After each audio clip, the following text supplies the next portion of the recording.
યુદ્ધના કારણે મોરબી સિરામિક ઉદ્યોગ પર સંકટના વાદળો ઘેરાયા। સિરામિક ઉદ્યોગમાં નેચરલ ગેસ અને પ્રોપેન ગેસનો ઉપયોગ થાય છે, જે સિરામિક ઉત્પાદનમાં ઓક્સિજનની જેમ જરૂરી છે। હાલ પ્રોપેન ગેસની આયાત યુદ્ધના કારણે અટકી ગઈ છે, જેના કારણે ઉદ્યોગકારો પાસે માત્ર 24 કલાક ચલાવી શકાય તેટલો જ પ્રોપેન ગેસનો જથ્થો ઉપલબ્ધ છે, જ્યારે નેચરલ ગેસનો સ્ટોક માત્ર 1 અઠવાડિયા માટે જ પૂરતો છે। અઠવાડિયામાં મોટાભાગના સિરામિક યુનિટો શટડાઉન કરવા પડશે। આ પરિસ્થિતિમાં મોરબીના 4 લાખથી પણ વધુ કામદારો બેરોજગાર બનવાની શક્યતા છે। હાલની ગેસ અછતને લઈને મોરબી સિરામિક એસોસિએશન અને ગુજરાત ગેસના અધિકારીઓ વચ્ચે બેઠક હતી, જેમાં વૈકલ્પિક વ્યવસ્થાની કોઈ શક્યતા ન હોવાનું અને આવતા અઠવાડિયા માટે નેચરલ ગેસનો 50% કાપ લાગવાની સંભાવના વ્યક્ત કરાઈ। જો યુદ્ધ યથાવત રહે તો નેચરલ ગેસ પર ચાલતા તમામ યુનિટો પણ શટડાઉન થવાની સ્થિતિમાં આવી શકે। જેના હિસાબે પ્રોપેન અવેલેબિલિટી આજે છે નહીં।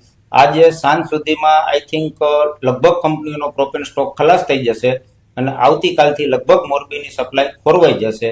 અત્યારની સિચ્યુએશન જોતા 5 તારીખ યા તો 6 તારીખ સુધીમાં મોટાભાગની ઇન્ડસ્ટ્રી, એમાં મારી પણ ઇન્ડસ્ટ્રી શટડાઉન ફોર્સ મેજરથી કરવી જ પડશે। પણ જો યુદ્ધની પરિસ્થિતિ બહુ લાંબો સમય ખેંચાય તો ઇન્ડસ્ટ્રી એટલો લાંબો સમય સુધી લેબરોને સાચવી શકે નહીં। એટલે ઇન્ડસ્ટ્રી માટે પ્રોપેન ગેસ વધીને 24 કલાક ચાલે એટલો છે એવું અમને જાણવા મળ્યું છે। અને નેચરલ ગેસનું ઉત્પાદન પણ ઠપ થયું છે અત્યારે ગલ્ફમાં, એટલે તે પણ સપ્લાય કદાચ વધીને 3-4 દિવસ પછી એમાં 50%નો કાપ આવશે એવું લાગે છે અમને। મોરબીની અંદર 60% સિરામિક યુનિટ એવા છે જે પ્રોપેનથી ચાલતા હોય, તો પ્રોપેન અત્યારે ટેન્કર દ્વારા સપ્લાય થતી હોય અને ટાઈમ ટુ ટાઈમ ટેન્કર જો કંપની ઉપર પહોંચે નહીં તો તેવા યુનિટો શટડાઉન કરવા પડે। આ યુનિટો બંધ થાય તો જ્યાં લેબર જે બહારથી આવેલા છે તેની રોજગારી ઉપર મોટા પ્રશ્નો ઊભા થશે।